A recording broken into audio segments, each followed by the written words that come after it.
Hey, listener. This is Shane from the RecLess podcast, and I'm excited to announce that this season of RecLess is brought to you by Civic Plus. For all of our park and rec pros out there, do you constantly feel like you're putting out fires? Dealing with registrations, facility bookings, team calendars? It's a non-stop juggling act. And all the admin work as well. It's keeping you from doing what really matters, serving your community. That's where Civic Plus comes in. Their comprehensive parks and recreation management solution streamlines everything from online registration to facility scheduling and payments. It's all in one place. Parks and Rec Management by Civic Plus automates the busy work that bogs you down so you can spend less time on paperwork and more time creating unforgettable programs for your residents and communities. Civic Plus is a trusted partner for thousands of high-performing civic leaders, helping them balance better services with limited resources. With over 25 years' experience and a team of 900 experts, Civic Plus powers over 10,000 organizations and touches 340 million lives every day. If you're ready to trade out burnout for impact, visit civicplus.com. The best-run local governments run on Civic Plus technology. All right, now on with the show.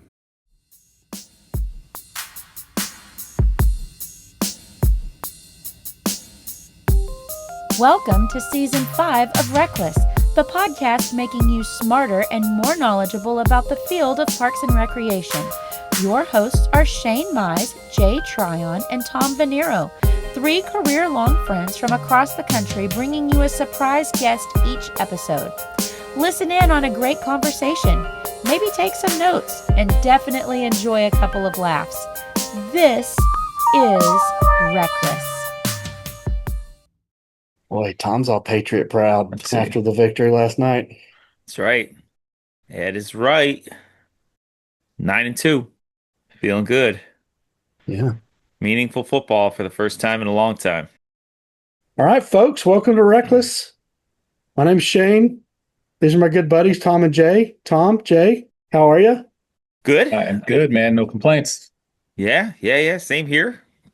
Jay's back off of supervisor management school. How was that? It was awesome. I absolutely love it. And you get to know a lot of new people. There's some returners because it's a 2-year program. So obviously there's, 100 or so folks that were there this year that were there last year. So you see them for a lot of times the first time since last year, get to catch up with them. What's, changed since last year. Some of them might have new jobs. Some of them might take on new responsibilities, which is great. And then you got a whole new fresh class of really energetic and eager folks to learn and grow. And we have an awesome group of regents, instructors that are there and from all over the country. So it's fun. I absolutely love it. Tom, how you doing, brother? Happy Good. off the victory? Yeah. This is not as insightful or maybe impactful as what Jay just shared. But yeah, the Patriots are 9-2. Big time. We're Big excited. time. It's a good time to be a Patriots fan again. And yeah, Maisie is just about 4 weeks, so we're still easing into that routine. She seems to be pretty on schedule with the way she sleeps and wakes up, but it's still tough. You're getting up at weird times, and but I'm here. I got The a lot of post energy. yesterday on LinkedIn, beautiful. Yeah. There's A some lot family of resemblance there, man. She looks a lot. I'm told that. My wife says that. My mom. I can't look at a baby and say that it looks like an adult human being. I don't know where people see these resemblances. You've never seen that in someone else's baby, or you're just not seeing it in your own? I don't really think I've seen it in babies. It takes a Gotcha. while, right? They start to get older, and then I start to see some of these traits. She looks a lot like Amelia already, for sure. Yes, yeah, I could see that. I could see the childish face. Yeah, absolutely. Well, I've got big time guest, folks, big time. But before I bring them on, I'm going to ask our little silly question, and this one is going to be travel themed.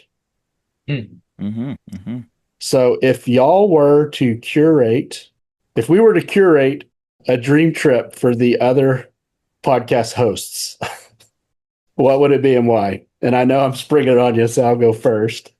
I think Tom's easier of my two because I think I'd want it to be Disney related, but I'd want it to be a Disney place he hasn't been.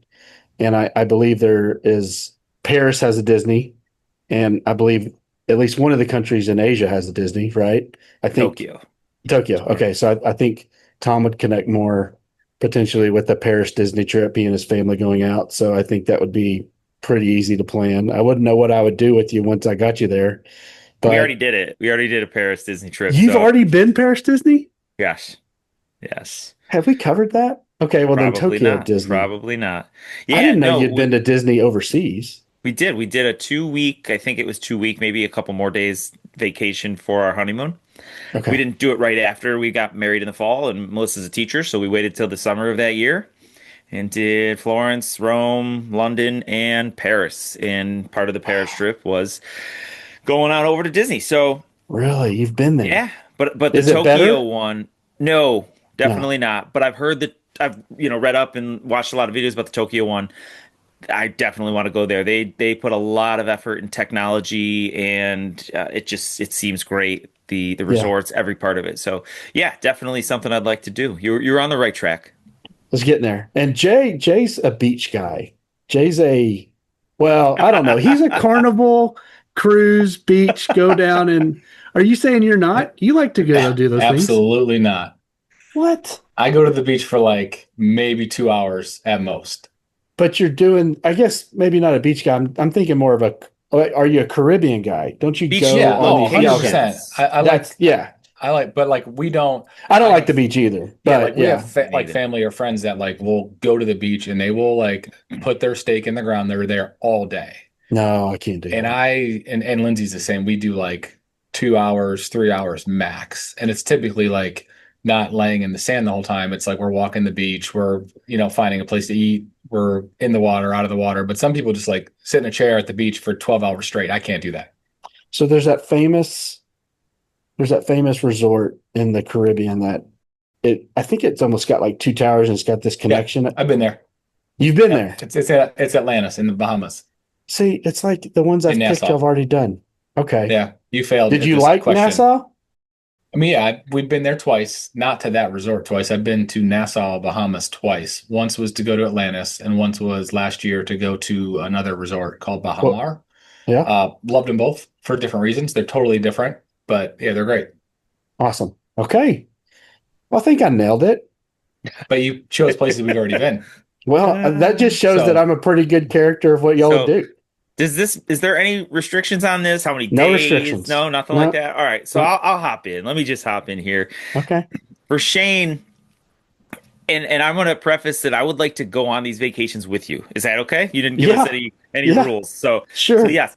Shane, I'd like to do some London or Europe with you, and whoever else, Hannah, Melissa, Jay, Lindsay, everybody can come. Everyone's invited. That's a long flight for him. It is. Right. Well, I know I'd be putting you in an uncomfortable position with the flights, but I want to experience something I've never experienced before, which is soccer or football, whatever you call it. Soccer, and I would need a guide for that because I'm not as into it, but I have watched a little bit of the We Are Wrexham. Mm-hmm. And, got into it more and more where it's now one of the sports that's on the app that I use. So I'm always watching the highlights. And I would need a guide, someone like you. But I also believe that's something that you've talked about, you've never done, and you want to do it. I do. And so, I'd love to do that. I'd love to go on a little bit of maybe an England tour with you, hit a couple different cities, towns, whatever they call them, some pubs, and a few different stadiums. That would be amazing. For sure. That would be something. I'm not interested in traveling a lot, but I am interested in traveling for something like that for sure. And let's see, Jay, based on for Jaybird? For some of the things we've talked about with Jay, I would maybe want to do something where it's a West Coast type of trip. I know from where that incorporates maybe some breweries and beer. You have so much knowledge and information on that. And to my recollection, you don't typically go out to California a ton, correct? No, I mean dabbled. I've been twice, but not at a length of time I would like to go. So I think about that part, or anywhere on the West Coast, right? Like Jay, you haven't visited West Coast much at all. No, I haven't. So that'd be a cool trip with Jay, a West Coast tour that would incorporate some breweries, some of those national or state parks that everybody raves about, those beautiful views. Would you do that one with him too?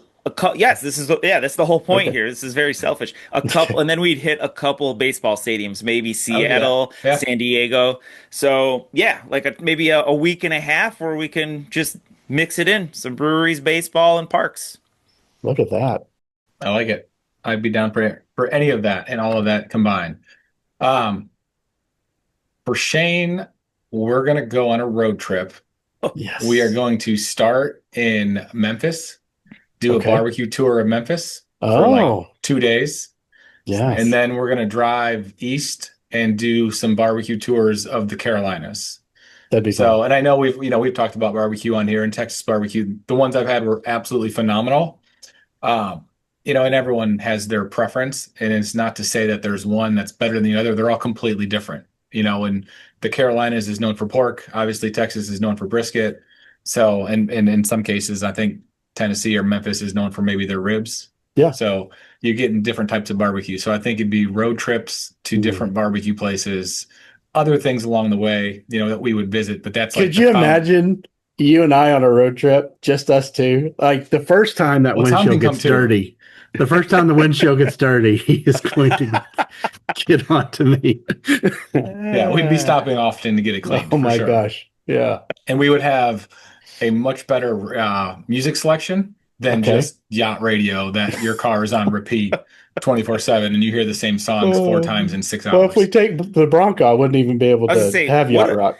Are you going to dictate or determine what you drive? Because Shane is very particular about his vehicle. Not only that, in his vehicle, he's basically can live out of it. He's got everything you need in there: a refrigerator. Fridge. I'm pretty sure there's a bed and a cracked windshield, which I'm not so sure that Jay approves. And not power windows, no air condition. Maybe I'm not sure.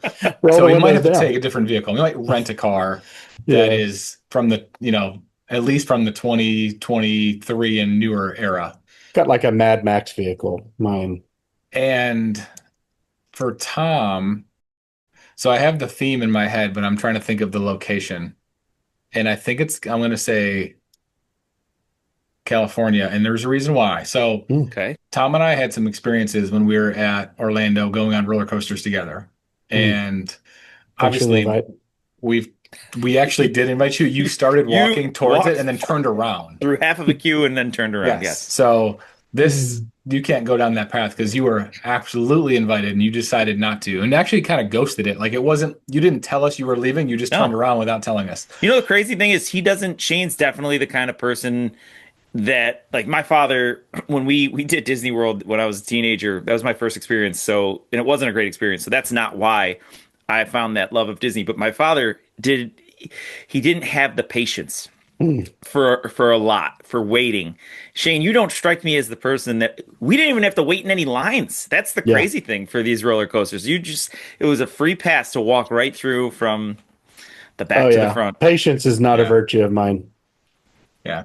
So for Tom, I've never been to some of the major theme parks in California, and I know there's I think it's like Knott's Berry Farm. Knott's Berry Farm is rated like super heavy every year as one of the best ones. And Tom and I went on a couple roller coasters together, and I think shared that love that I didn't know that side of it, because obviously all the things we talked about with Disney weren't necessarily roller coaster related. So having someone to go on rides with and enjoying that, because I saw that excitement when we're getting in line and talking about it, and there's the fear of unknowns of being on a ride for the first time and you don't know what direction it goes, or if it's upside down or it doesn't go upside down, all these different things. And it was fun, and I could see the enjoyment that Tom also had with that. So I think experiencing new theme parks for the first time with someone that's also never experienced it would be really cool. I'm assuming you've never been to the theme parks out there. I could be wrong. Just Anaheim. Yeah. So that would be my trip of choice. Okay. No, I like that. I'd be in. And I just want to add to that real quick, Jay. We had talked about this after, I think, a couple of those visits to SeaWorld and to Universal.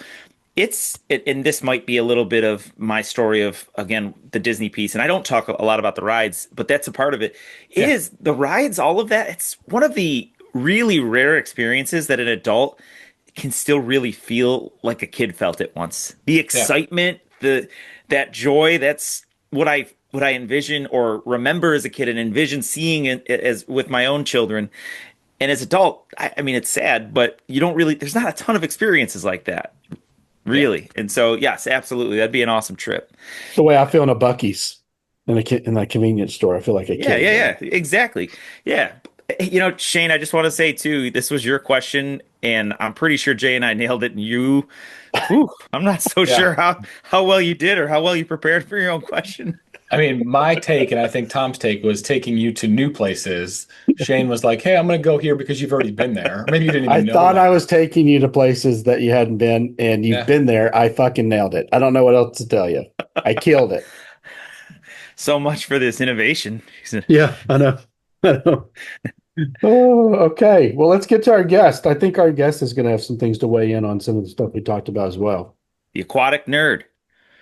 The aquatic nerd. Yeah. Well done, Interesting. guys. That's what the photo says for people that can't obviously see the screen. Well done. So, our guest got their undergrad from Mizzou, their master's from University of North Texas, both in Parks and Rec tourism. They're a legacy. We've had a couple of these on. Their dad was a director of Parks and Rec and Forestry for 34 years. Any guesses? I'm sure you've got a couple, right? I'll take them. I actually do have a guess. Just, I could be totally wrong, but I already have a guess. Okay. Our paths, her and I, it's a female, they crossed 16 years ago. I was running Region 2-3 conference, and she was a speaker. We were both young professionals at the time. It's kind of funny to just see how careers have gone. I'm sure y'all could think back at moments where you've met people that you know now, you have a lot of respect for, and you met them 15, 16 years ago, and the paths, but our paths have dramatically changed from there for Oh sure. man, She worked. I think I might have an idea now.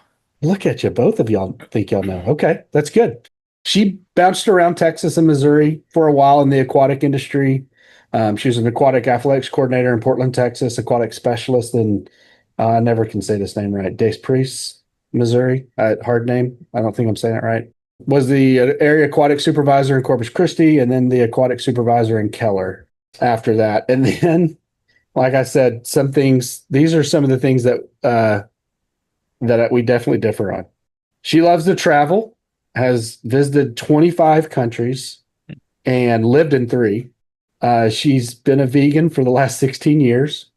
I don't think I've eaten a vegetable in 16 years. So she grew up as an ice skater. Could you imagine me on ice skates, guys? Could Yes. you imagine? Yes. Well, that was one of the vacations I wanted to think for you was Ice maybe just skating? go up, well, the Northeast and do all the holiday. You've never, I mean, I Never. guess when you were in Michigan, right? I was never in Michigan. Well, I was in where'd you, Illinois. Yeah, yeah. Illinois. Sorry, Yep. Illinois. When you were in Illinois, you probably experienced the typical December, But January even, weather. yeah, but school's out because we were in grad school. Oh, right, right, School's right. out the first week of December. You drive back to Texas. You don't go back to the second week of January or whatever. And so you really do miss those Yeah. Okay. holiday events in Chicago or whatever, which would have been cool. Yeah, a frozen pond, never. I've never experienced. I couldn't imagine being an ice skater. But she's actually made her bones in the industry as aquatic, so the non-frozen variety. So, any ideas yet? I thought Did I we did kill not. some of the ideas? I'm Okay. off the Yeah, track the person now. I thought it was is not it. So, This person's a big time presenter, folks. Present all over the world. No lie, the whole world. Vegas, San Antonio, New Orleans, and Orlando. All right. Easy enough to name a few. But then Berlin, Cape Town, Barcelona, and Dubai. After Keller, she went to be the assistant operations manager in Yas Waterworld in Dubai, then became the operations manager in Dubai. Then was the operations manager for Ferrari World in Dubai before she was the general manager for Ferrari World, and then the operations manager one more time at Yas Waterworld. She is currently the general manager of a place Jay has visited, Baha Bay Water Park in Nassau, Bahamas. Welcome Baha our Mar guest, was amazing. Melissa Lockwood. Hey guys, thanks for Hey. having What's me. up? Welcome. Thank you. How are That's- you? We're good today. How Yeah. about yourself? Not Doing joining well. us from the Bahamas, though. Yeah, She just took a is, quick flight over to Miami for the weekend. So Okay. there's going to be a conference. They have their own national conference, or I guess it's an international conference, really, isn't it? yeah, IAP is the International Association of Amusement Parks and Attractions, so it covers theme parks, water parks, museums, FECs, aquariums, zoos, everything A to Z, and it's in Orlando every year. So doing a weekend in Miami and then taking the Bright Line up to Orlando on Sunday. So you're a Parks and Rec kid who started out in a very traditional, I mean, your father was a Park and Rec professional for 30 something years. And I think it would be tough for any of us in some ways to envision ourselves jumping to the private sector. I'm sure at times we thought about what it would take to go from public sector work to private sector work, but you made that jump when the only thing you really knew was public sector work. And your first leap wasn't even, you didn't say, let me go see what Typhoon, Texas or Six Flags is all about. You jumped all the way to Dubai. How did that happen? Yeah, so it's strange because I moved out of the US sight unseen. I'd actually never been out of the US except a quick drive over the border in Brownsville years ago, before you had to have a passport to cross the border. And so I actually went to the World Water Park Association conference when I worked for the city of Keller, which has an indoor outdoor aquatic center, a couple of slides, a kids play structure or splash pad. And For a I spoke at, traditional yeah, municipal yeah, offering. Yeah. standard rec center, aquatic center programming there. And I actually presented a session with George Dinas when he was at City of Garland. Mhm. And that was my first time to go to the WWA show. And that was in New Orleans in 2011. And so we spoke at that conference, and I had connected with a friend of mine that was at a water park in Vegas at the time that I think is now the site of the Wynn or the Encore Hotel. And he said he was interviewing for this role in Abu Dhabi, and they're opening this new water park. And if I was interested, I should put my resume out there. And so I did, and had a couple of Skype interviews back in the day and got an offer, and 6 months later moved over. You're going to have to walk us through that process. So you do a couple Skype interviews. You've never been to that part of the world, it sounds like. Yeah, no, I hadn't. I hadn't. You have to worry about, I guess, work permits and some Yeah, of that so stuff. right. They were recruiting in a lot of the Middle East. They bring in a lot of expats because that's where the expertise lies. Or it did back in those days when you're still training up the national whoever's from there, right? So for UAE, it's Emiratis. They're more and more in the industry and taking leadership roles and growing the industry. But 15 years ago, or 20 years ago, when Wild Wadi opened in Dubai, like 25 years ago now, there weren't a lot of Emiratis that had experience in Sure. water parks, theme parks, all that kind of stuff. And now, obviously, over time, that's increased, which is great. But yeah, so they were recruiting, they were looking for people that had been lifeguard instructors, lifeguard instructor trainers. And that was right in my wheelhouse. When you're an aquatic center supervisor or manager, whatever the title is, you're a jack of all trades, right? You're doing the Mm. backwashing, you're buying the lifeguard uniforms, you're running the Learn to Swim program. So you're kind of doing all those Your things. mom and dad to these high school kids trying to keep them. Right. Yep. Yeah. Yeah. And I mean, I haven't worked in the States since 2012. And just to hear how things have changed, right? Yeah. Obviously, with pay rates and recruitment and retention, I can only imagine some of the challenges for those seasonal operations.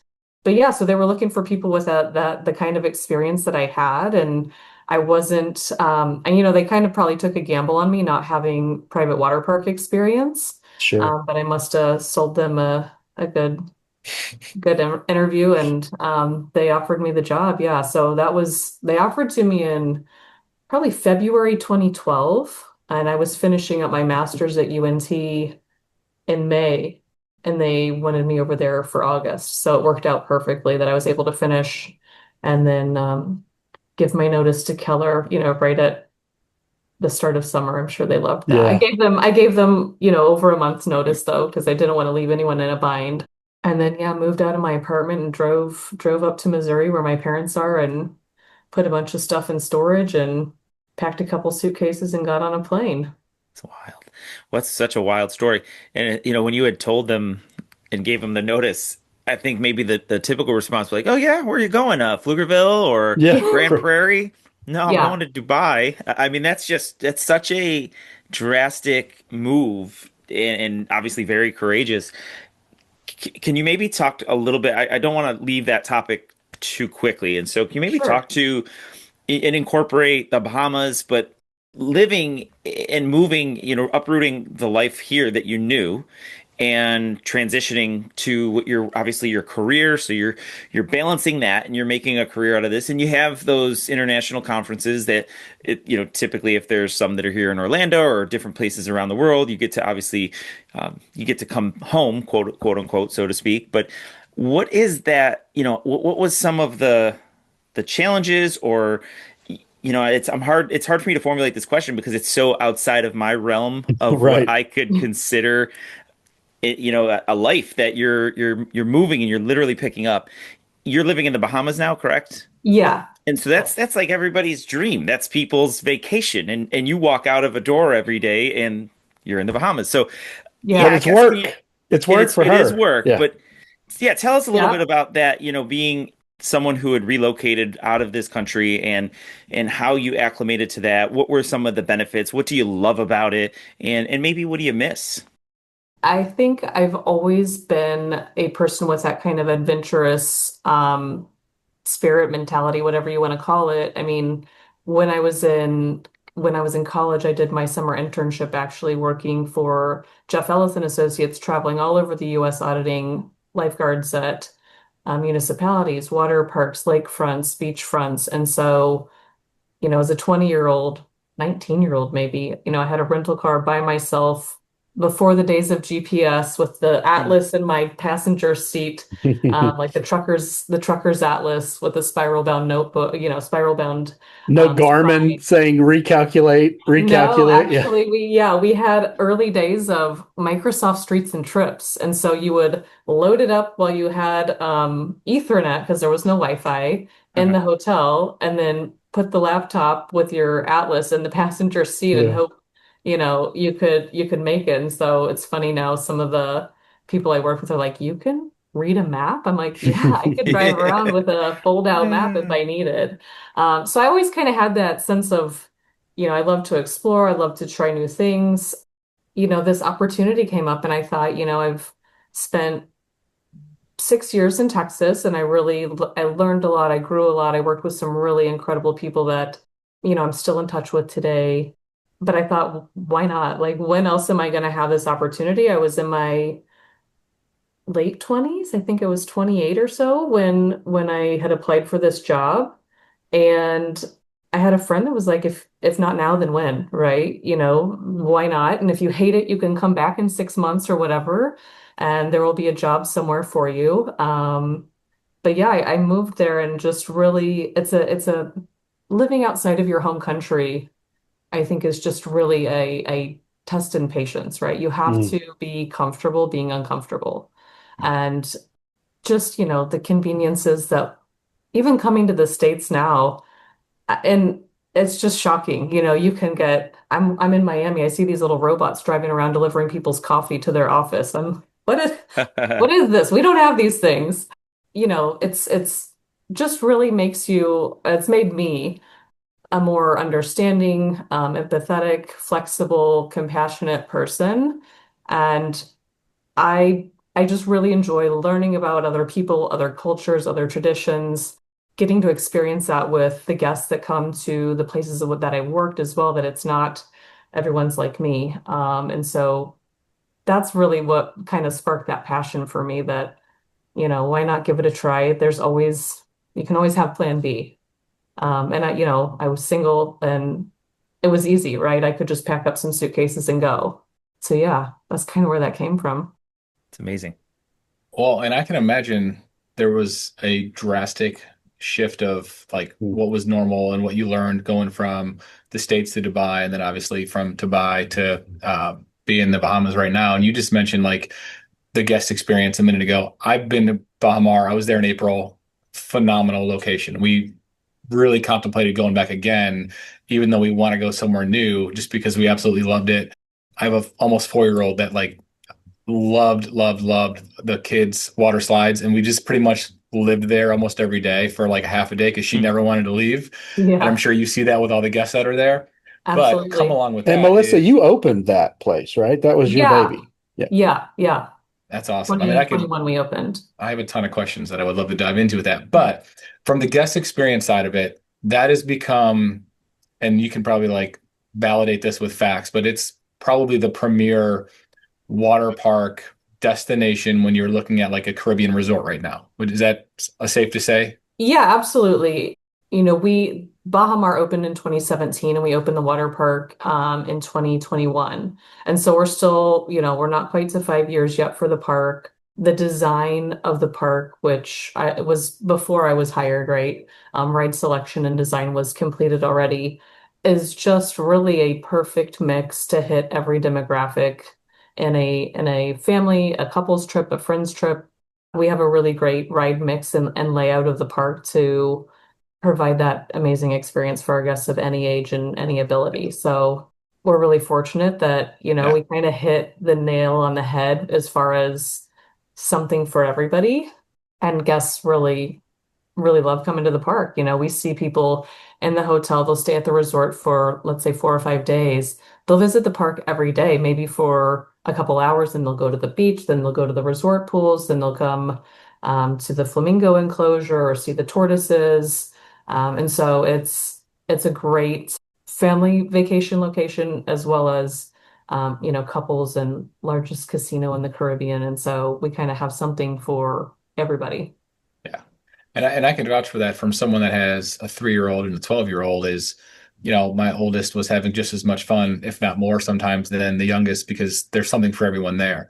But Yeah, with that comes expectations because it is, like I said, probably the highest tourist destination for a water park. And the expectations are high. People are coming from all over the absolutely. world to go there. How do you maintain that with the team, knowing that people have high expectations of whether it's the slides, whether it's the, being clean and fun and safe for everybody. And what is that like with the staff side of that, knowing that there is no slow day? I mean, pretty much year round, you guys are booked solid. Obviously, there's spring break is probably the highest, or maybe, certain times of the year, but there's never a quiet time probably for your location. Yeah, so we really are about to go into our peak season from Thanksgiving through New Year's, and then we have President's Weekend, and then spring break, and then Easter, and so we really don't slow down until about September, U.S. Labor Day, and it happens to be peak hurricane season, and so things do usually cool off for us a bit in September and October.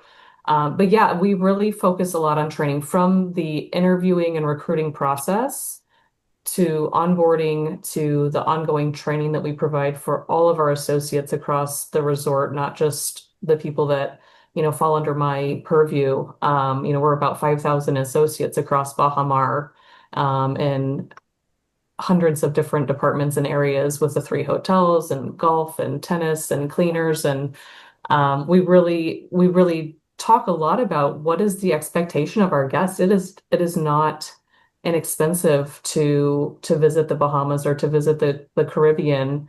And so we want to make sure that our associates are keeping that in mind as they're providing that guest experience.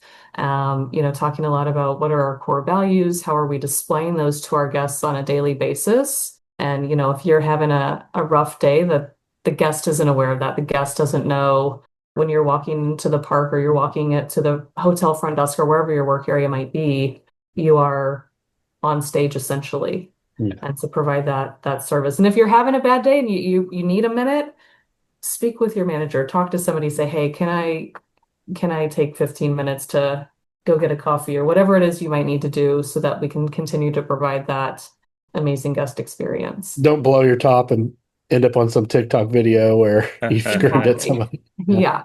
What And there's a lot of pride in Bahamian hospitality. There's been, James Bond filmed in the Bahamas since the 60s. And, there's been times where it's been the playground of the rich and famous in different islands, drawing different people. And so there's a lot of pride in continuing that tradition of Bahamian hospitality. And, the country really depends on tourism. When we have weather events and things that maybe dampen people's ability or enthusiasm to travel to the Caribbean, we feel it. And so I think, the staff understand that. But we're always driving that through training and mystery shopping, surveys, all that kind of feedback tools that we can use as well.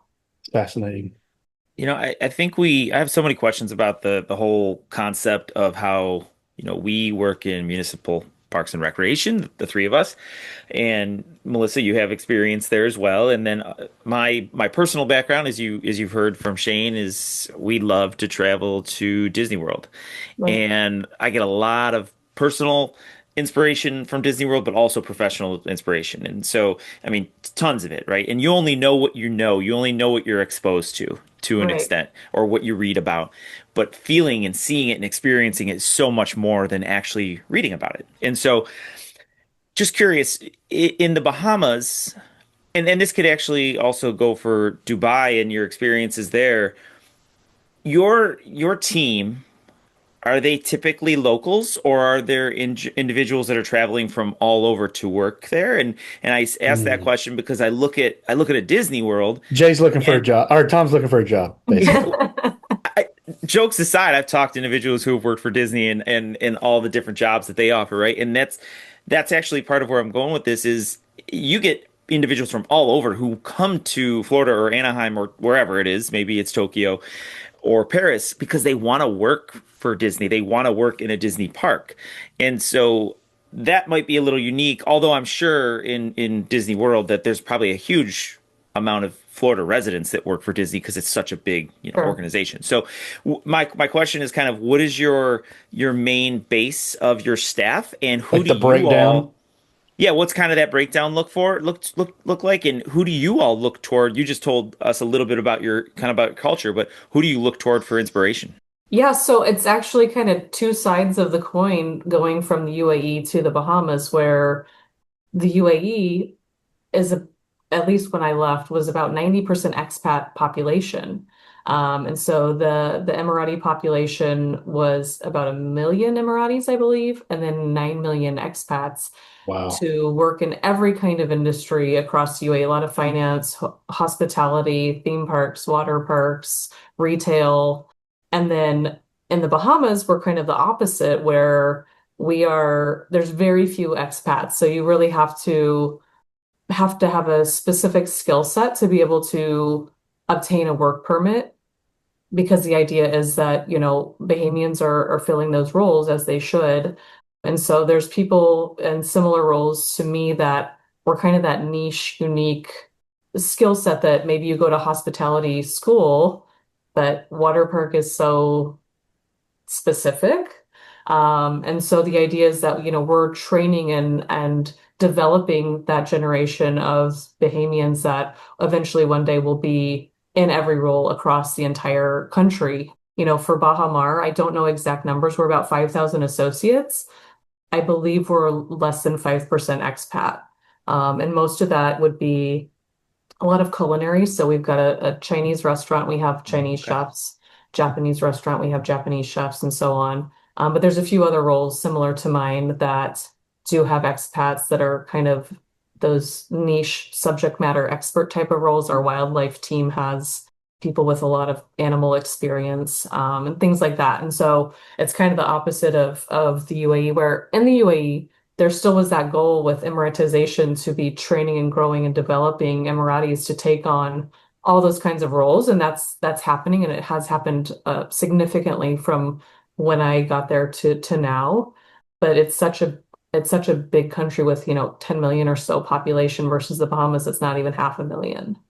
And so yeah, it's a very small population. If you talk about the work requirements in the Bahamas for my company, you've got to be 18 years old, so we don't hire teenagers or part-time really.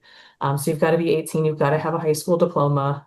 And then on that upper limit, I don't know the exact age. I want to say it's 60 or 65 that they ask you to retire essentially. Oh, And I so got to get my, over soon. I'm gonna yeah, have to. I'm gonna have to yeah. get over there soon. Yeah, and so as part of my role where I am now, I have an annual work permit. I have to go through a process and, send in my resume. There's a couple other things to do, and then it goes to immigration for them to decide, do I Every stay? year? Every year. Yeah. For Wow. my role. I think there are some that they can get longer work permits, but that's the process. And so the goal is, finding those people that have the passion, that want to grow and want to learn and develop, and working with them to take them to the next level, So which has been fun. you obviously apply to the immigration every year, but you open this facility, you're working for whatever entity owns the Baha Resort or whatever. Am I Right. saying it wrong? Baha Bay. A Yeah. Baha little bit. Mar. So Mhm. do they put in a word? They're like, listen, we want Melissa back. Is it a foregone conclusion, Um, or could immigration screw them? Could they say, you know what, we no longer want her here, and then they have to find a new general manager to run this place? I don't know, and I don't want to find out. Yeah, yeah, So we have in human resources, we have a manager that is dedicated to this whole immigration process for any expat employee. And so they manage that for us. gotcha. We have, there's goodwill, I think, between the resort and the government. And, I would never say never. They could But say they could we're over. impact the operations side of your industry. I suppose technically they Yeah, could, but I think interesting. they kind of understand that, tourism is so essential to the livelihood of the country and of its citizens, that I have not heard of that happening, but Yeah, I would never say never. You never yeah. know. And so, yeah, I mean, it's important that we're showing that we're there for a reason, right? Is the process overall so complicated that y'all wouldn't recruit seasonally, whether it was in the Emirates or in Bahamas, for like college kids who potentially want to work in resorts and they have a chance to work at the Ritz downtown St. Louis, or they're a Mizzou student, or you could go in as an alumni, speak to them, and they're like, yeah, I'll do a couple months in the Emirates. Or is that not even possible because of how much hoops you have to jump through? That would be really challenging, I think. Yeah. Just from a housing standpoint alone, where would you Mm. house people? The cost of living in the Bahamas is pretty astronomical. And Yeah, you so want to tell them what you were looking at? You were telling me offline. yeah, I was looking at I live in a 2 bedroom, 2 bath, 900 square foot apartment, and we were looking to move to possibly something a little bit bigger in a gated community. And a 3 bedroom place, I mean, you're going to pay 7 to 10,000 a month in rent. And in the area near Baha Mar, where I don't want Yeah. a long commute, I don't want to get. It's a small island, but the traffic is pretty bad sometimes. So you can certainly find things for less expensive, but there is a housing challenge right now with affordable housing for Bahamians. So it would be difficult, I think, to bring in seasonal people. And then along with that, you have the work permit process. The good thing that we do, and I believe Atlantis and other hotels are doing, is we do offer internships to Bahamian students. So a lot of Bahamian students will go off island to study in the States or Canada or wherever, and then they'll come home and we do a summer standout internship. And so they get actual practical experience working in the industry. And so they can be Bahamian students that are studying abroad or studying at University of the Bahamas there in Nassau, or there's another branch in Freeport as well, I believe. That's something we're trying to do to, keep growing that homegrown talent and getting them interested in staying in the Bahamas and working in the hospitality industry. Well, and Shane and Tom, I don't know if you remember this, but the week I got back, we recorded an episode and I mentioned to you when I stopped at the grocery store. So sticking with the same theme of just cost of Mhm. living, I think I told you I bought a 12 pack of like sparkling water that was like 19.99. And Yeah. here in Carolina, I can get it for $3. So that's another challenge Yeah. I'm sure that you experienced moving over there, and just because everything's exported in or imported in. That's Yeah. why she's a vegan. She can't afford the meat.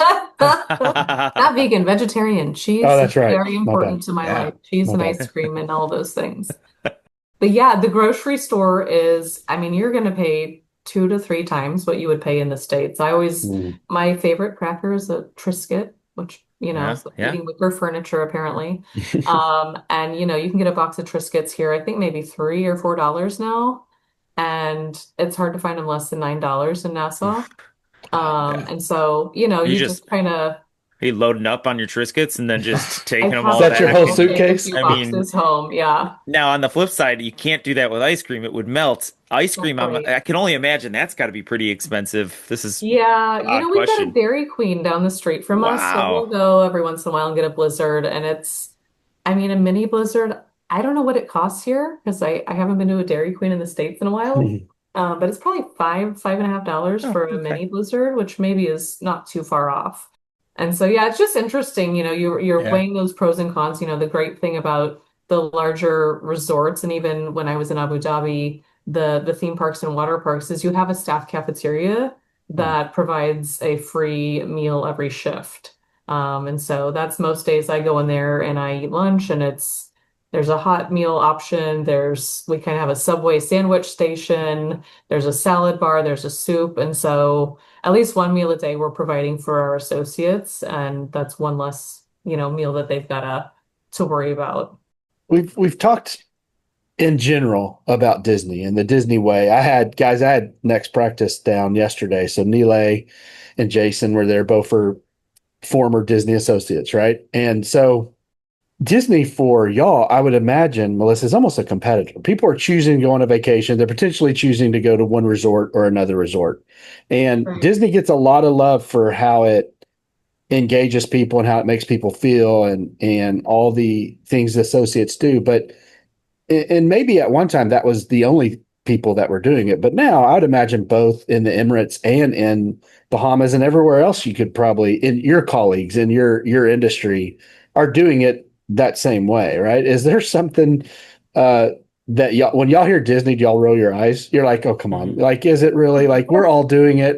Everyone loves every experience. I buy a kid a popsicle if it falls to or whatever. Like, is it something they're doing any more magical than anybody else at this point? Um, you know, big respect and admiration for what Disney has created, right? Yeah. They wrote the book on a lot of this stuff, and we're all beneficiaries of Yeah. the things that they've piloted and trialed and rolled out and done across their parks and across the world. I, in fact, last month was just at Disney Coronado Springs for the World Water Park Association conference, and as an adult, I saw Pluto come into the hotel lobby, and I was like, oh. Yeah, Pluto. And then I saw Chip and Dale, the chipmunks. Yeah. And I was like, all right, cool. Um, but yeah, I mean they've done so much that anyone can take a page out of that book. They have actual books, and they have training academies and things that you can go to in Orlando. But certainly guest recovery, when someone's spending upwards maybe of Yeah. $10,000 It's for a huge. vacation, plus flights or, food and all these things, you want to ensure that they're leaving satisfied. So if the ice cream spills, absolutely. We want to be able to say, "Hey, Johnny, let me get you a new ice cream," or, they tore their shirt or something got on their shirt. Like, can we find a new shirt to replace that within reason, right? Sure. And so yeah, guest recovery is a huge part of what we do. We always want the guests to, we don't want them to leave upset when we could have recovered them on the spot. And so, different places that I've been, we've had different guest recovery parameters and the things that we can do, things that we would not do if they are Oh, talking. financially threshold, you mean? Yeah, and if someone's saying, I'm going to get my lawyer or I'm going to Oh, file a yeah. Yeah, claim, yeah, then we're yeah, like, yeah. okay. If you want to go that route, there's a different process for that. But my goal is to ensure that you leave this in a positive experience. So what is it that I can do for you right now, today, in this moment, to turn this around so that you do have a good experience? So, we've got a lot of tools at our disposal from, retail, food and beverage. We have cabanas that if we have a cabana available, we could comp. There's other things Hmm. across the resort that we can do. But fortunately, because of the training and everything that we put into our associates, I actually find we don't have to do that too often, which is great, and a testament to the training and recruiting and onboarding process that we have in place. Yeah, I'm glad you asked that question, Shane, because I did want to kind of go in that direction a little bit about the kind of the main differences for maybe the majority of our listeners who I'm guessing the majority are municipal parks and recreation. When you talk about guest recovery, and maybe this is not a great thing for us, but the expectation of what a user is getting from a Hmm. municipal program, I'm not going to say that it's not high, but at the same time, the investment is not nearly what it is from the user as would it be for going to, to a water park or to Disney or whatever that may be. So, I think that's a pretty clear difference, and you might get someone who's more apt to complain about something for the very reason of saying, I paid a lot of money for this. Right. Where we're not going to probably hear that a ton. We might hear it, Let me refund but your not as often. $2 that you Yeah, gave to the exactly. Bahamas. Your child care costs $3 an hour. I'm Yeah, sorry that we didn't yeah, meet your expectation. And that's not to sell ourselves short, of course, but yeah, that's what we do. It's subsidized. It's meant to be that way. Whereas these destinations and resorts, it's really a pay for experience type Right. of situation. So, outside of that, which I think is clearly different, which we could all see, what are some of the bigger differences that you've seen where it's been an adjustment, or maybe even you can tell us this is what I really, really enjoy about working for a theme park or in the private area compared to running a municipal facility or recreation center. I guess there's there's definitely differences, right? And I've always wanted to know if the grass was greener on the other side when I yeah. The think about, hours, the work, is it as yes, crazy is as it we think it is? comparable? Yep. Is it, yeah, tell us a little bit about those differences. Sure. I certainly don't miss the days of my property tax pays your salary, right? Yeah, yeah, yeah, I don't miss that. But there's there's pros and cons to everything. So certainly in the private sector, your budgets are looking completely different, right? You are a revenue generating business unit. And I remind my team regularly, we are a business unit. Yes, we want to be understanding and compassionate and whatever with our guests, with our associates, but at the end of the day, we have a business to operate.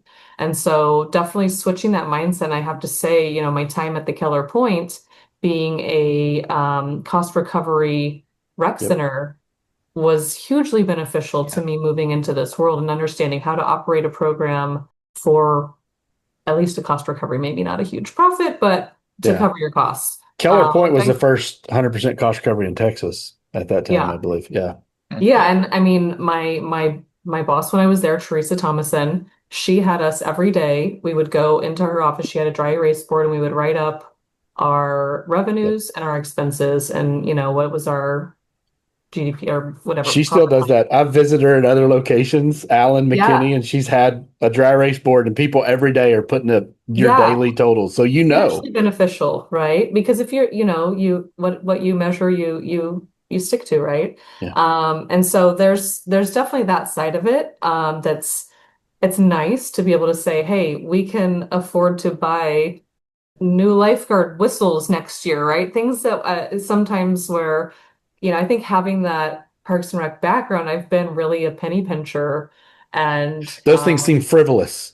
right, Yeah, right. yeah. I'm like, your old whistle from last year is perfectly good. Well, this guy chewed through his, so okay, yeah, you get a new Right. whistle. But finding ways to continually improve the associate and guest experience and actually having a budget to do that.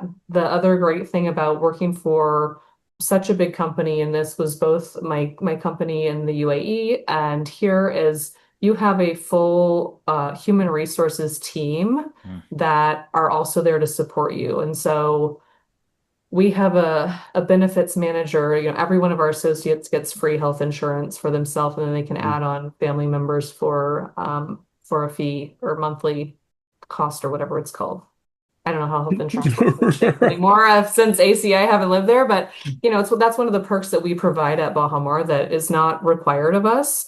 But because all of our staff are full time, they do get health insurance. So having that support system, which maybe you have overall from a city government standpoint, you have an HR team, you've got an IT team, you have all those kind of shared services, but working hand in hand with, again, those subject matter experts. I don't need to be the IT expert because I have that person that I can reach out to. But certainly being able to operate with the funding that you need to get the job done, right? And sometimes you've got to spend a bit of money to make money, and we're still mindful of that, right? We're not just out blowing money and spending on crazy things, and that's part of what I've tried to train my associates on as well. The longer you can make this tube last Right. that goes around the lazy river, that's better for all of us. That determines, do we get cost of living next year? Do we get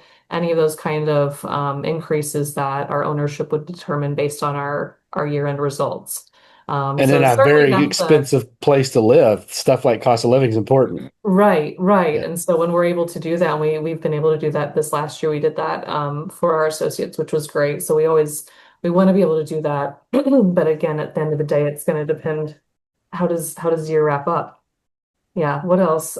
Recruiting, it's just we're always recruiting, we're always looking for that best talent, and community outreach is a big part of what we do as well. So we have the Baha Mar Resort Foundation where we're always giving back to our local community, and we are able to do that through associates giving back, volunteer time. We have hundreds and thousands of towels and sheets across the resort that eventually damage out or wear out.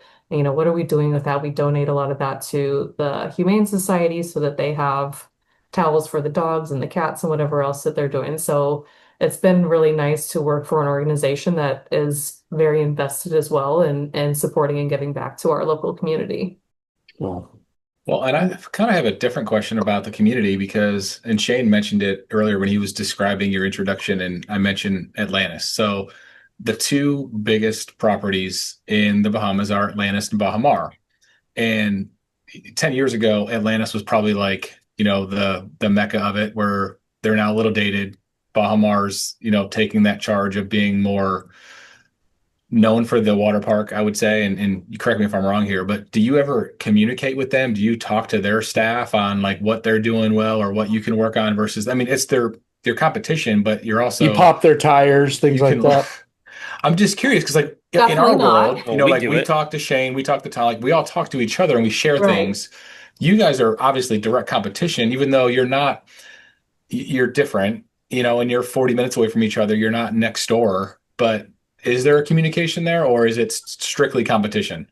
No, absolutely. So, like I said, it's a small island, right? They are over the bridge on Paradise Island, but we consider Nassau Paradise Island as one general community, right? Okay, Um, the person who's the VP of the water park at Atlantis is one of my best friends, and cool. actually, he put my name out there when they were recruiting for my role. He let me know that they were recruiting and had given my resume to the recruiting team. And so I wouldn't be there if it weren't for him. We talk regularly, we Okay. share ideas, we collaborate.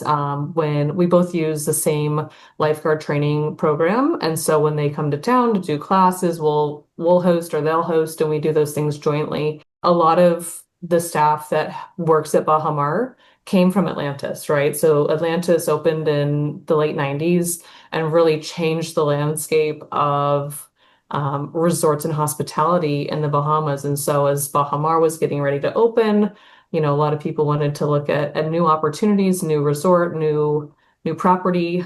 And so we're fortunate that we have been able to recruit people. And, sometimes people go from us and they go to Atlantis. So the training and the experience that we got because of people that had other experience, not just Atlantis, there's been plenty of other Yeah. smaller hotels and resorts. And then we also have those people that are brand new to the industry that we're training and growing as well. And so we have a very open dialogue. I mean, it's not like we are trading industry secrets or finances or anything, but I'll say, hey, where did you buy your rescue tubes last year or whatever, and see, is there something out there that I hadn't seen, or how can we work together for what's best for our associates and for the Bahamas, right? Because so much of the GDP of the Bahamas is tourism related, and so we want to make sure that we're always doing everything that we can to support that and make sure that guests continue to want to come back. And that's, taking care of our associates so that they take care of our guests. Yeah. So, yeah, we have a lot of communication. There's the Bahamas Hotel and Tourism Association that all the big hotels have membership in. And so it is really, yes, we're competitors, but there's a lot of collaboration through Ministry of Tourism and NPIPB, which is the promotion board for our island. And so I believe, and I think most of us believe, there's enough business to go around for everybody. And so what's good for one is good for all. We never want something, we want to just make it a good experience for guests coming to the Bahamas. Is there any competition almost internally. What I always really respect about again, I'm sorry to talk too much about Disney, but as I said earlier, it's what I She know. already told you she hates it. I know. So, I I guess we do can't be not. friends. No, is there any internal competition? What I mean by that is I always think it's so interesting when I go and you see, okay, you've got the resort team, and the resort team is trying to provide the best experience possible. You've got the theme park team. Within those, you've got the food service team, and all of them do such amazing work, and they're all trained with the same culture and the way that you treat the guests or the guest experience. Is there any kind of internal competition where it's like, hey, the resort team had this really great experience, or they did this something amazing for this family, or whatever, is there anything where they push each other, or is it all pretty independent, or is there cross training where individuals will work for, resorts for a week, and then they'll go into the water park and do some water park work for a week? Yeah, so we have a very interesting structure at Baha Mar where we have what we call shared service, casino, resort service, and then you have your three hotel brands. That's Rosewood, SLS, and Grand Hyatt. And so certainly between the three hotel brands, there is a lot of competition on Revenate, our month-end survey scoring for TripAdvisor, Google reviews, all that compiled in a system called Revenate. And so they're very competitive in that in a fun and Sure. supportive way, right? As far as the rest of us that are resort services, because our departments vary so much in what we do, it's a little bit harder to compare apples to apples, where it's Baha Bay versus mini golf versus Mm. PAD, which is our public areas cleaning. So it's not exactly apples to apples. I would say that the area where we have a very good friendly competition is what we call our Star Awards. So we have a quarterly awards program for all of shared service, resort service, and casino, because each of the three brands has their global brand recognition programs that they use. So for shared service, resort service, and casino, we have the quarterly Star Awards where we get to nominate our top performing people, and it's kind of a competition of who's going to win each quarter. And we always want to see some of our faces up there in the winners on the winners platform.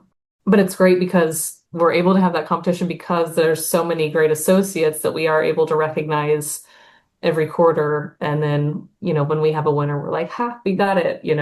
But there's so many good people across all the departments that you want to see everybody be successful as well. So it's a good problem to have.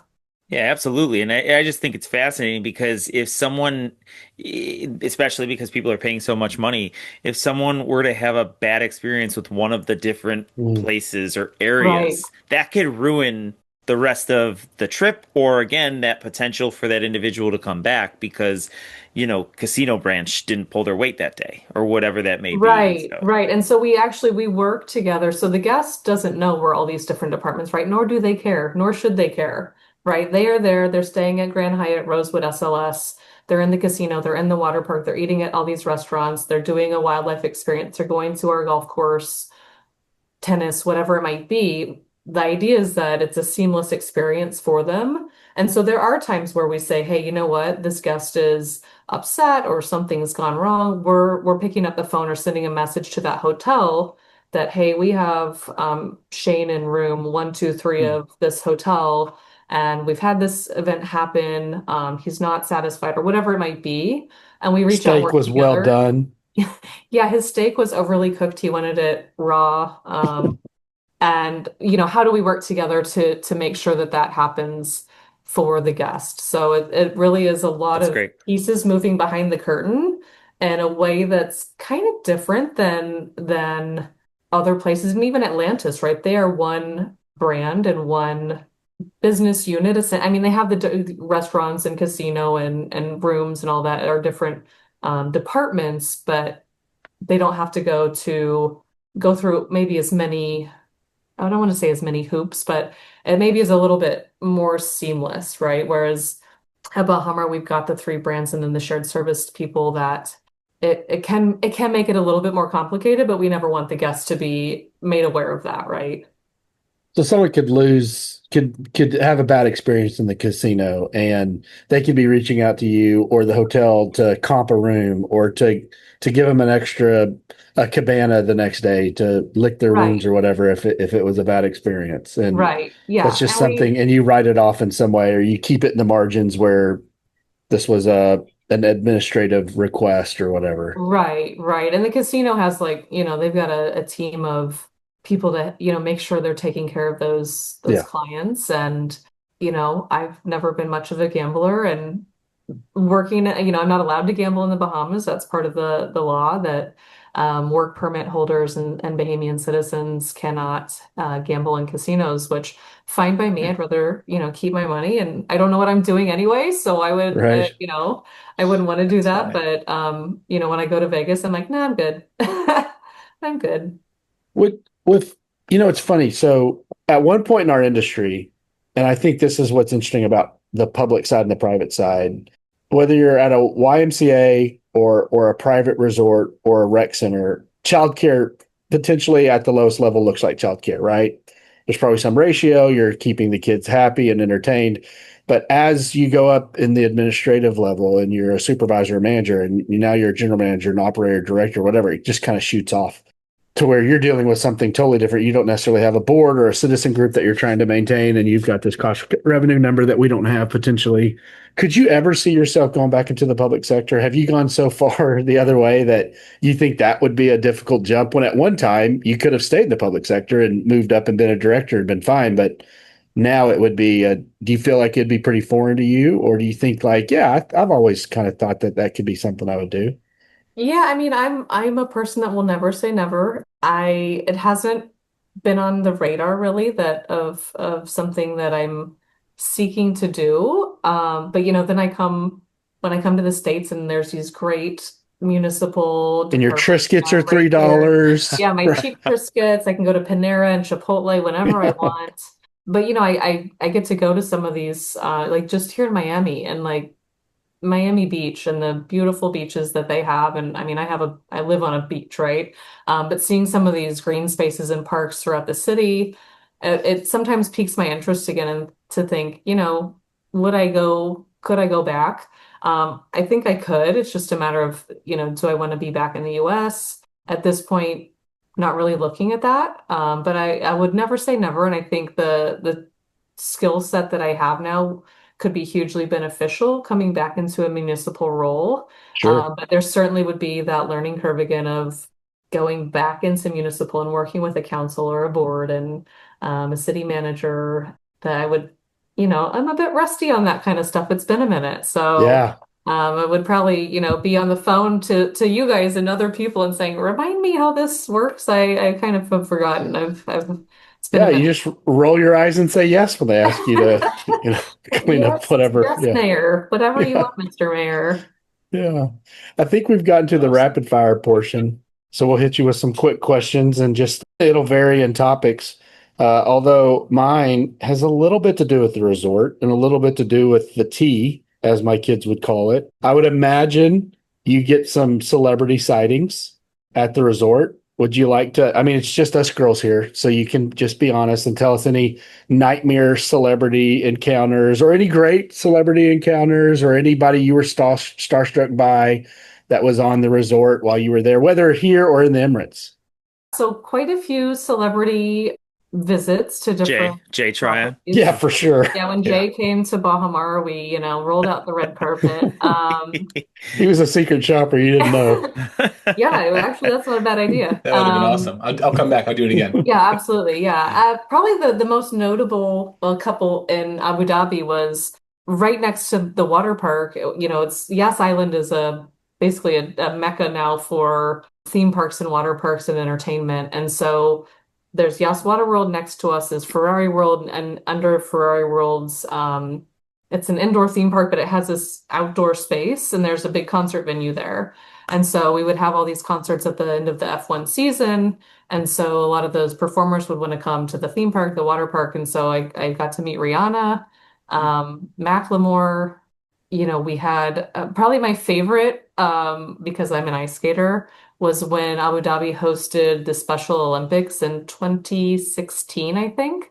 Michelle Kwan was an envoy for that Oh, wow. program.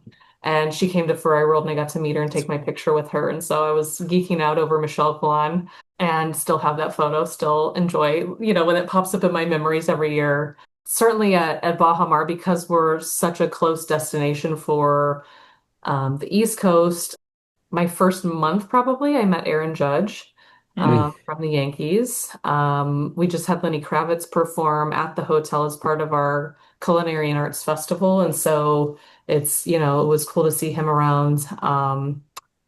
Probably one of the coolest in the water park is Shakira. My husband's Colombian. And so he was very excited that, she comes to the park once in a while. We had Lionel Messi's kids there. He That's didn't, cool. he didn't, I think it would be so hard for him to go anywhere Anywhere. Except without for being Miami, I absolutely guess. He's less swarmed. known Yeah. there. Yeah, maybe I'll find him here. And then yeah, when we opened the park, we had Tiger Woods came in, and Oh, so wow. yeah, lots of cool celebrity encounters, but not exactly, it's not like you're hanging out, becoming best friends. You're there to provide them an incredible experience like any other guest. I guess let me go with the quick hitter first. Figure skating. So Shane kept saying ice skating, but I assume that's figure skating. Yeah, yeah. Okay. Given your But they don't do it on background, concrete, Tom. well, there's different types of ice skating, all right, Shane. Yeah. That's all I'm saying. So I know that's foreign to you, and that's where I'm going with this. Ice and access to ice skating in, maybe in a little bit from your background doesn't seem like that'd be something that you might have readily available unless I missed something in the intro. So No, we how'd don't you have get any into ice. that? Well, growing up in Missouri, we had a public rink that used to be outdoor when I started skating in the early 80s and as a little kid. And then, funny enough, my dad being the Parks and Rec I was about to director, say, was it under your dad? it was. Okay, And so, okay. then it was put in a bubble and now it is a proper full ice arena operational Okay. year round. When I was a kid, it was maybe October to March. And so we would travel to St. Louis or Kansas City in the summer to get ice time. But now the kids get to skate year round, which is great. So okay, so it started in Missouri, but then of Yeah. course you spent time in Texas and Dubai. Yeah, I mean the Bahamas. Where do you scratch the itch Yeah, so nowadays? there's no skating in the Bahamas, unfortunately. My skates are actually at my parents' house in Missouri because during COVID, I went home when the resort closed. I had just been hired 5 months before COVID, and then the whole resort closed. And I said, well, let me go home and spend some time with my parents. And so took the skates home, and they have stayed there since. But certainly in Abu Dhabi, there was a rink. I would probably go skate maybe every 2 months here and there. Cool. Um, it's one of those things you don't use it, you lose it. And so it's pretty rough going now when I get out there and the muscles are pretty sore afterwards. But yeah, when I was in Texas, I actually skated for the Texas Chili Peppers, which is an adult synchronized skating team up in North Texas, which That's is really cool. That's really cool. was so much fun. If I ever had that opportunity again, I would take it. And so I don't get to scratch that itch right now, which is probably a good thing. I might injure myself more than anything at this point. When Shane was doing the introduction, he talked about traveling, and obviously you live in a very desirable location for people to travel to. So when you get time to travel, what is your ideal vacation since you live in the Bahamas, which obviously would be so many other people's just desire and dream to be at. So where do you like to go travel? Yeah, I'm good on beach. I think we have the most beautiful beach in the world. We have that beautiful turquoise water with white sand. And so for me, I love to go to cities. I love to go to Europe and go to cities and see all kinds of old stuff. I do occasionally love a theme park. Been to Disneyland Paris as well. Great time. But yeah, most of my travel when I was in the Middle East, I would go to Europe a lot. My husband is Colombian, like I mentioned, and so I want to spend more time in Colombia and Latin America, South America, and visit some of those places as well that I haven't checked off much of South America yet. But definitely cities, Yeah, people, tall buildings, all that kind of fun stuff. That's where I prefer to go. nice. So you've done everything in aquatics except for Fiore World. What was that like? Yeah. So Ferrari World, is a sister park to Yas Water World, and so in Do you 2016, I know went anything about there. cars? No, no. Yeah, I mean, I can put air in my tire. right. But really, being part of the same company, even from my early Yas Waterworld days, we would get discounted or comp tickets to go on your day off to Ferrari World. So we would go over there and just ride coasters. And Ferrari World is still home to the world's fastest roller coaster, Formula Rossa, that is 0 Okay. to 240 in I think 4 seconds. Boy, that's for the boys So there. Yeah, I've yeah, heard of it. you put goggles on in case, any piece of sand flies in your eye. And Oh, wow. it was really cool because getting that dry park experience and ride operator experience, in Yas Waterworld we actually have a roller coaster. And so it was the first water park in the world with a roller coaster. So I got a piece of it there and learning ride ops for coasters and dry rides and totally different, same but different, Yeah. safety standards and training and types of things.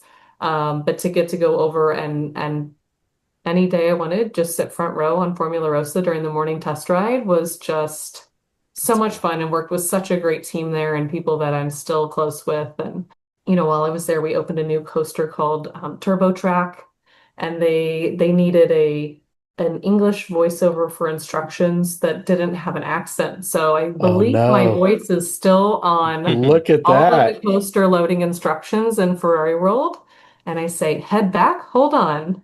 You Because know, voice when you have that launch, people they slam back. So we That's always tell awesome. them, keep your head back at the start. voiceover work is not on your resume. You need to add that. I I'm should looking be at it. collecting a commission or a royalty on that, right? I Awesome. really screwed myself on That's that great. one. Yeah, but it was really fun and just a totally different experience, but having the same brand standards, company standards, but getting to learn about, especially the passion of Ferrari fans and Formula One fans and the Formula One track being right next to Ferrari World. And that was just it was a really cool experience that I enjoyed a lot. Yeah. That's awesome. That's so unique, and that's my next question. Just I'm assuming you've seen some things or been brought places from this profession that most of us can't relate to. We talk a lot about the national conference, the NRPA conference, Yeah. and we all have similar thoughts. The first time we walk into the exhibit hall, we're blown away because there's 10 full size playgrounds in an exhibit hall inside, or in this case, when we went to Orlando, we got to go to SeaWorld for a networking event or to Universal. I can Right. only imagine that through what you do in your conferences, and you're here now. Obviously, you're headed to Orlando, which is where we were. But what is something wild or unique that a conference from your time in the theme park or the water park world that you were just blown away that you got to visit because of whether it was a conference or just an experience from being in this part of this profession? Yeah, there's a lot actually. I've been really fortunate. Both World Water Park Association and IAPA have done events in different locations that I've been able to partake in. And so, in the UAE, there's a lot of theme parks, and so there's occasionally times where you would go to Aquaventure at Atlantis, the Palm Dubai, and then you would go to Wild Wadi, which is at Jumeirah Beach Hotel, and the Burj Al Arab. And then you would go to Yas Water World. And, so it was really cool to be able to experience those things through that kind of educational tour and benchmark tour almost. Probably one of my favorites, though, was at IAPA Euro, which they host usually September, somewhere in Europe. And the opening, like a social event in Barcelona, was up on Mount Tibidabo, which has a little theme park, and there's a church up there, of course. But the opening event, and when this is, it's a pretty big show, probably a couple thousand people at least, to be up on this mountain looking down at Barcelona and riding this roller coaster that's kind of off the edge of the little mountain and just, getting to experience that in a night setting and private buyout of the park is pretty cool. Last year at IAPA, the closing party was at Epcot. And so getting to ride Guardians of the Galaxy, that was super fun. And then usually with World Water Park Association, there's a party at a local water park. And so they'll go. Last year we were at Vegas and Typhoon, Texas, not Typhoon, Texas, sorry, Cowabunga Bay or Cowabunga Canyon. I can't remember which one we were at, but both operated by the Peak Group, who also operates Typhoon, Yeah. Texas. They had Elvis, an Elvis impersonator. They had fireworks. They had a whole show, and so it's just really unique, fun stuff that you don't see every day, and getting to have your picture with six Elvises. That's always fun. And so yeah, really those shows, the host area, whatever park is part of that. Everyone wants to show off and show what kind of events that they can host, and so it's really cool to get to see those things. But yeah, I would say probably Barcelona was a top one for me. Man. Melissa, this has been amazing. Yeah, And we say this a lot. Yeah, I don't that's even cool. think we scratched the surface. We could do 2 more episodes with Or you. two. This has been really great. Thank you so much for the time. Yeah, I told thank you it you would guys. I take appreciated an it. hour, and I think we've taken up almost 2 of your time from start to That's quite finish. all right. It's been fun, and I've listened to a few episodes, and I'll be a faithful listener always moving Awesome. forward. Awesome. And hopefully one day can get to NRPA just for the CEUs. I actually That'd be great. need quite a few CEUs before next September, so That'd online be learning great. it might be, but yeah, great to meet you guys, and I appreciate Yes. the time. Yes, See you, thank you so Melissa. much. Yes, this was awesome. See ya. Bye-bye. See ya. Bye-bye. Take care. Man, That's fun. I mean, That's really she cool. runs one of the top resorts. She's the number one, the QB1 of one of the top resorts in the world. And she handled everything, it seems like, so Yeah. calmly, as a very cool poise about her. It was great to get to know her a little bit when we were in DFW, both as young professionals, just to see, at one point she was there and I knew Kate Meacham was in New Zealand doing something. And it was like, man, what I've enjoyed about our podcast most recently, the last 30 or 40 episodes, it just feels like we're really starting to show how many different doors this industry can really open up. And it's just really cool. So a long time ago, I went to an agents change symposium in Austin, and one of the questions that was asked to get to know the group, your icebreakers, supervisors management school, I'm sure you do stuff like that. What is your favorite park? And that was years ago, though. That was many years ago. That was probably 17 or 18. I wasn't as versed with Disney. My answer at the time was Frontier Field, which is Innovative Way now, and it's a local baseball field in Rochester. Nobody's answer was that. Everybody's answer was some kind of national park or state park. But I look at a baseball field as a park.